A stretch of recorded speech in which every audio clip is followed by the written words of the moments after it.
reception hall. Sandali lang ha. Ginoong sa Totsu. Meron ako itatanong. Alam po ba niyo kung ano ito?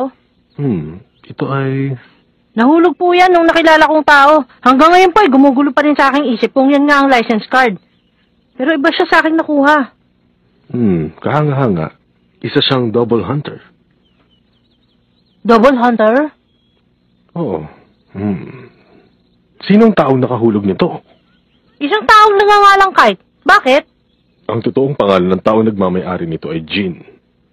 Ano? Nakikita mo naman ang numero dito, hindi ba? Halos kapareho ng numero mo. Ha? Ang huling 3 numero ay nagsasabi ng takda ng pagsusulit kung kailan ka nakapasa.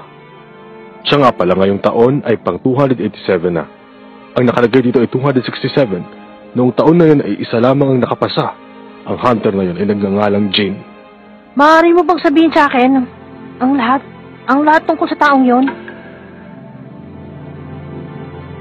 Aaminin ko na sa'yo, ang taong nakadiskubre sa Ruin of Luluk ay si Jin, ang may-ari ng card na yan.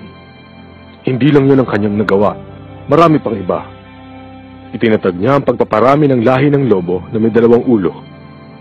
Nadiskubre niya ang minahan ng ginto sa Congo. Maraming grupo ng magnanakaw ang kanyang nahuli. Ang trabaho niya bilang hunter ay walang limitasyon. Ang kanyang mga nagawa ay maaaring ihambing sa pinakamagaling na triple hunter.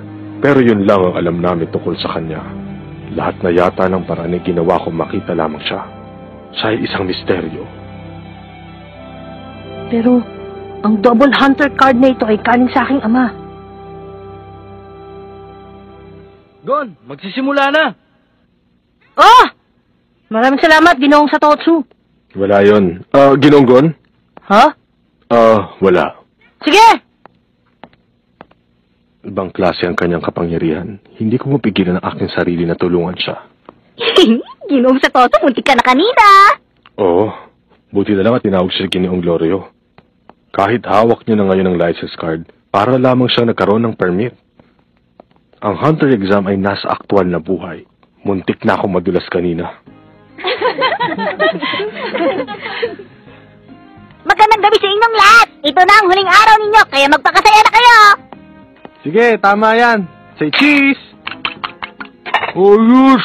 Kung ganito lang lagi ang gagawin nila, sana kunin ulit nila ako sa 1 taon. Makinig ka nga.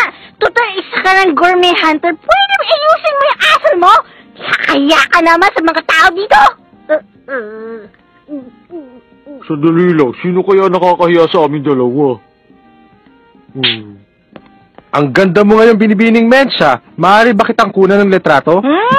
Bastos ka talaga! Ano akala mo sa akin? Ano kunan ng letrato? Bago ka umalis, tuturuan mo kita ng leksyon para matuto kang gumana sa mga babae! Sandali lang. Say cheese! Cheese! Cheese! Cheese! Sigurado kayo. Hihiwalay kayong dalawa sa kaibigan ninyong si Gon. Mag-aaral na lang uli ako. Itutuloy ko ang medisina. Kapag ginamit ko ang license card, sigurado hindi na ako magbabayad. Ikaw, Kurapyo. Ako, siguro maghahanap ako ng trabaho para lalo ko pang mainsaya ang pagiging blacklist hunter ko. Kung gano'n, ito na pala ang huling gabi ng pagsasaluhan ninyong magkakaibigan. Ngayong nakapasa na ako sa hunter exam, kailangan bumalik na agad sa Whale Island para sabihin kay Tia Mito. Kaya lang, patawad. Pero pupuntahan ko muna ang lugar na yon.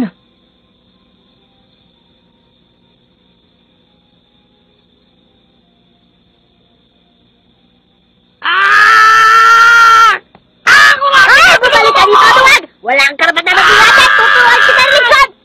Bumalik ka dito! Bueno, paglabas ninyo sa gusaling ito ay pare-pareho na tayo mga hunter. Maaari tayo magtulungan o maaari din naman tayo maging magkakalaban. Basta magtagumpay sana kayo sa lahat ng inyong gagawin at magkita na lang ulit tayo. Sige, maaari na kayong umalis. Paalam, magbalitaan na lang tayo ha. Sa sandaling panahon, parang ang tagal na ng ating pinagsamahan. Siya nga pala, kung mapapadaan kayo sa aming bansa, sabihin niyo agad sa akin. Papasal ko kayo sa pinakamagandang lugar doon. Sigurado kaya siya sa pagiging hunter na gusto niya? Sana hindi niyo ako makalimutan. Pasyalan niyo ako. Siyempre! Mag-iingat ka! Chairman! Kayong lahat! Paalam na! Ginoong sa Totsu! Maraming salamat! Walang anuman. Ingatan mo sarili mo. Opo! Paalam! Siguro naman naiintindihan mo na. Masyado ko naman nag-aalala. Hindi ko siya gagalawin. Wala akong pakialam sa mga taong labas sa aking negosyo. Siya nga pala. Ano na ang gagawin mo mula ngayon? Magmamasid-masid. Hanggang sa mahinog na ang bubot na bunga. Hindi na ako makapaghintay eh. Siguradong hindi na siya mahinog. Kahit hindi na kami magkita pang muli. Dito na tayo maghiwalay.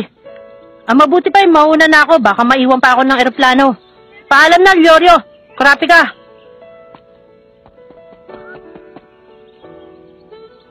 Maraming salamat sa lahat ng nagawa nyo. Masaya ako't nagkakilala tayo.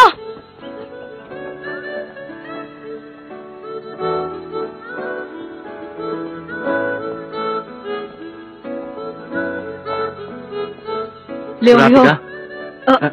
Sige, sabihin mo na. ikaw nang mauna. Sabay na lang tayong dalawa. Oh. Isa, dalawa. Hindi masama kung ipagpaliban natin ang ating gagawin at maglakbay muna tayo. Sandali! Sandali! Teka! Gon!